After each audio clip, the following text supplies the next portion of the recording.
Vă salut, prieteni!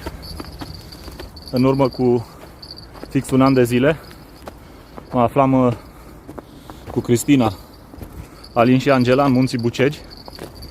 Astăzi am hotărât să fac o drumeție singur, fiind în timpul săptămânii. Vreau să ajung până în Poiana Brașov. Am să încep să urc de pe treptele lui Gaboni. Voi ajunge în Șaua Tâmpei, iar de acolo am două variante ca să ajung în Poiana Brașov.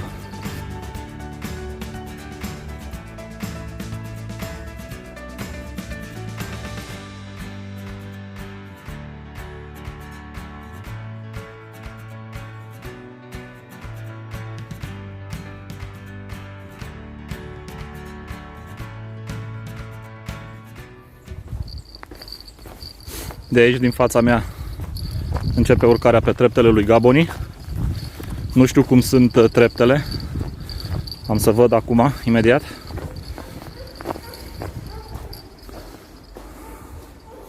Sunt pline de zăpadă. Pe cărarea pe care am venit s-a format și puțin ghețuș. Și ca să nu risc vreo accidentare sau ceva și drumeția mea să se încheie înainte de a fi început, am să mă opresc și am să-mi schimb bocancii cu o pereche de ghete care au o talpă mai specială. Am să vă arăt și dumneavoastră. Despre aceste ghete este vorba. Acestea au o talpă, după cum vă spuneam, specială. Pe talpă au niște crampoane de metal, nu știu dacă se observă, care nu permite să alunece piciorul.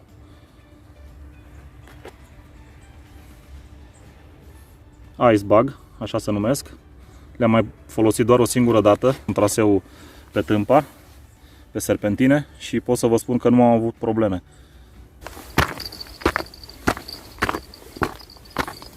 Am făcut foarte bine că am ales să-mi schimb bocancii, deoarece, după cum observați, pe trepte este un strat mic de zăpadă, iar de desubt este gheață.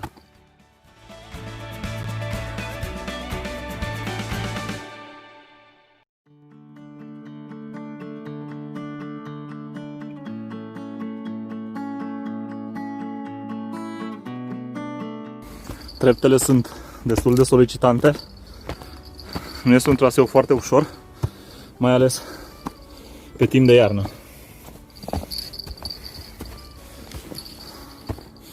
Trebuie să fii mereu atent unde pui piciorul, unde calci, pentru a nu suferi vreo accidentare.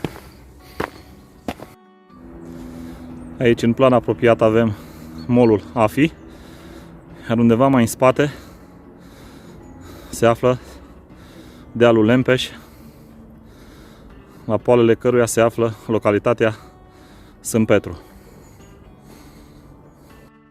În plan foarte îndepărtat avem vârful Postăvaru.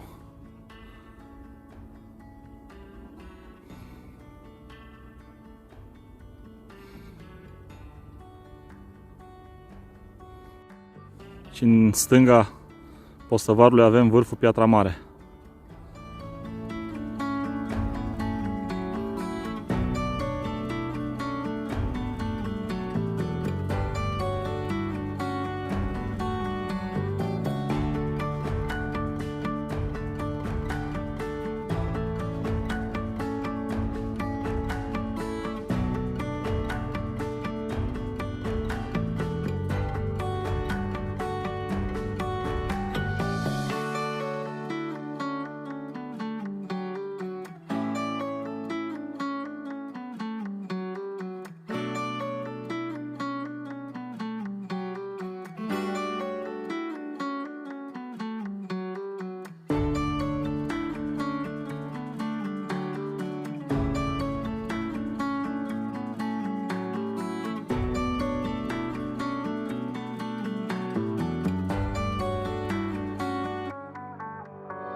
De aici suntem pe coama Tâmpei.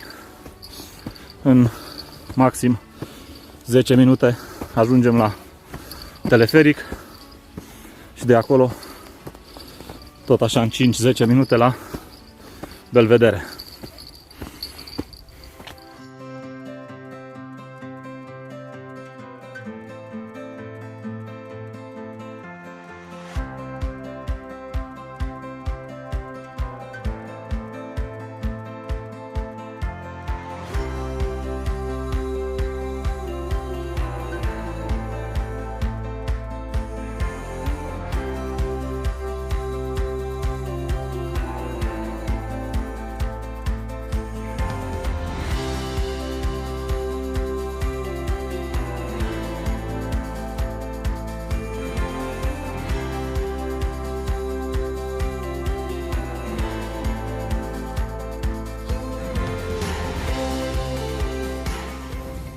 În față deja se vede clădirea în care funcționează telefericul ce urcă pe vârful Tâmpa.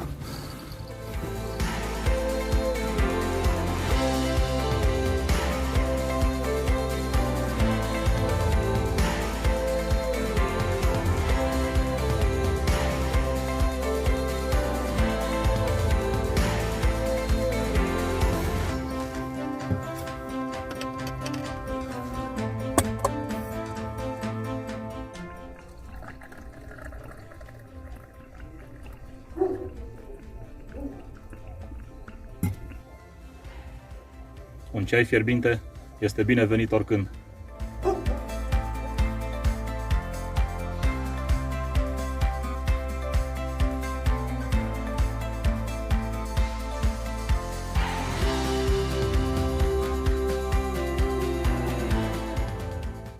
După această scurtă pauză de un ceiuț, urmăm traseul până la Belvedere, după care vârful Tâmpa, de acolo coborâm în șaua Tâmpei și aleg traseul pe care să merg.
Acolo jos în vale se află șaua Tâmpei și de acolo îmi voi alege traseul pe care îl voi urma până în Poiana Brașov.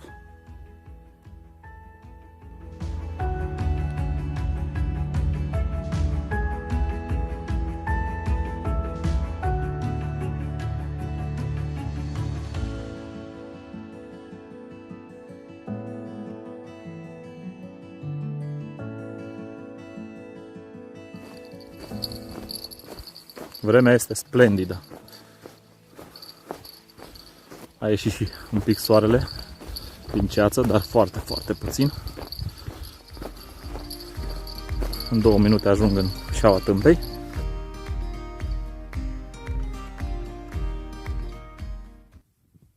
Voi urma traseul marcat cu bandă albastră prin Poiana și Tehil. M-am oprit pentru 2-3 clipe și am ascultat.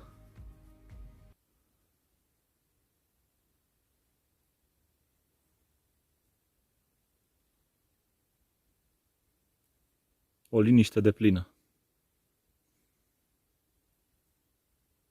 Singurii care perturbă această liniște sunt doar pașii mei în zăpadă. Este fantastic de frumos. Este un traseu foarte ușor. Se poate veni cu copiii. Nu vă solicită foarte mult. Să aveți cu voi un ceai cald și multă voie bună. Și bineînțeles niște bocanci, mănuși. Să nu vă fie frig la picioare, la mâini.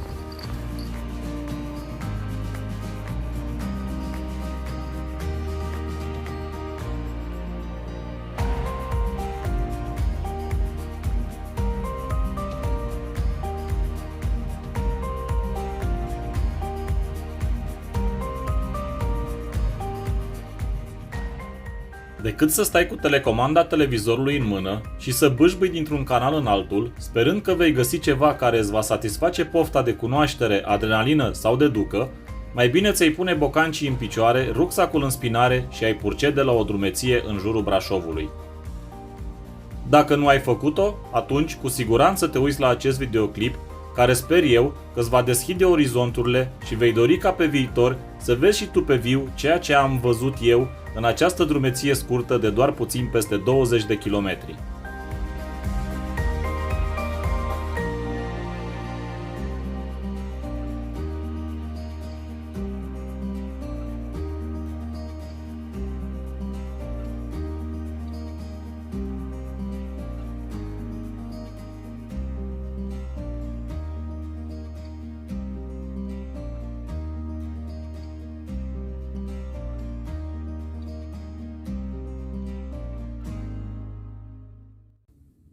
Natura, indiferent de anotimpul în care ne aflăm, ne va oferi un spectacol, doar unul, în fiecare zi în care ne aflăm în mijlocul ei. Nici o zi nu va semăna cu cealaltă. Natura știe să picteze cele mai frumoase tablouri pe care nu avem ocazia să le vedem în galeria ei decât o singură dată în viață. Ea nu se va repeta și tot ce ne oferă va fi unic.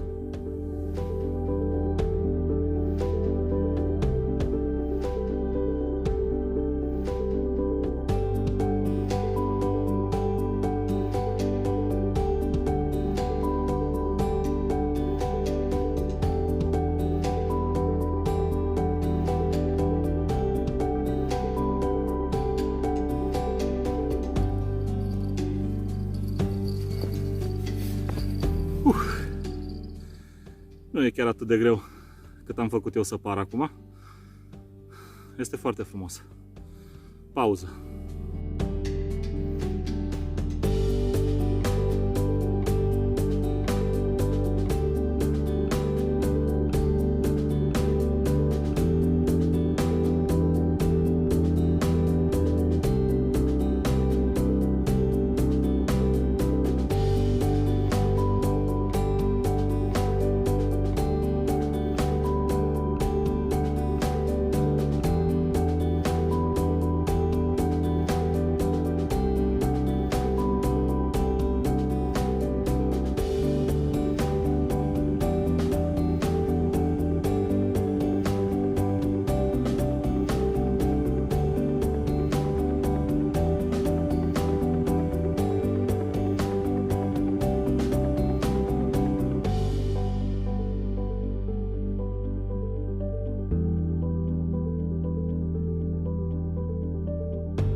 În timp ce mergeam pe traseu, m-am gândit că ar fi mai indicat să nu mai urc până în Poiana Brașov și să o iau înapoi spre Brașov, spre cartierul Valea Cetății, pe traseul marcat cu triunghi albastru, deoarece fac tot o oră jumătate, plus că în Poiana de acolo trebuia să iau autobuzul, aglomerație, îngrămădeală și mai degrabă prefer să continui drumeția în mijlocul naturii.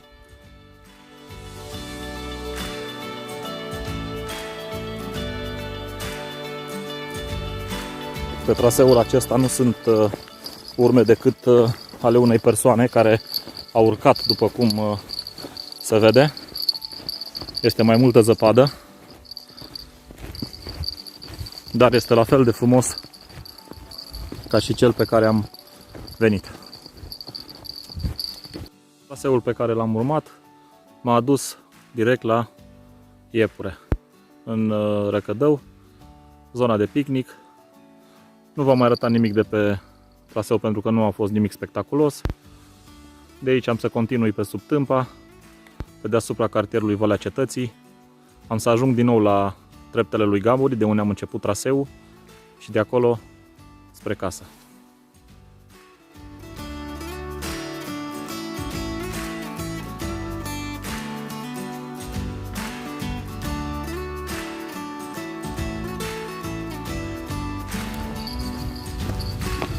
Traseul cu triunghi albastru continuă pe deasupra cartierului Valea Cetății.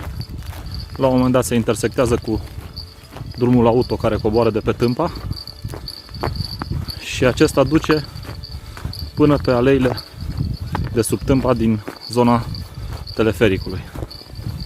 Undeva din stânga vine și drumul auto, care bineînțeles că are o barieră, nu se poate circula cu mașina pe aici. Este cea mai rapidă cale de acces spre vârful Tâmpa.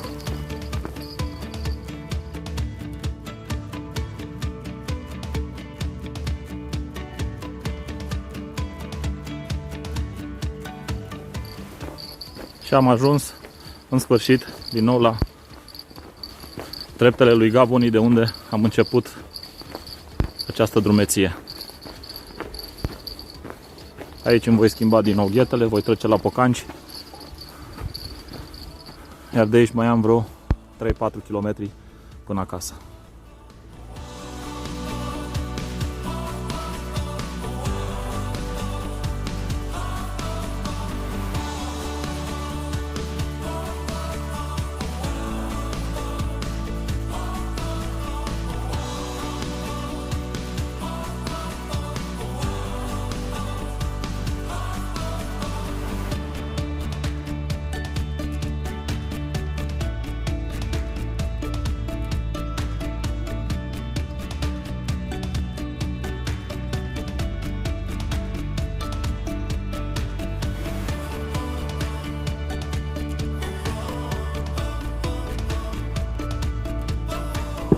Aici se încheie drumeția de astăzi. Dacă v-a plăcut, vreți să mai vedeți și alte drumeții pe care o să le fac, abonați-vă la YouTube Drumeții de Suflet și o să fiți notificați de fiecare dată când am să urc un nou videoclip. Nu uitați, ceea ce nu trăiți acum, nu mai trăiți niciodată. Ce nu înțeleg eu, de ce se uită toată lumea la mine și râde? Nu știu de ce.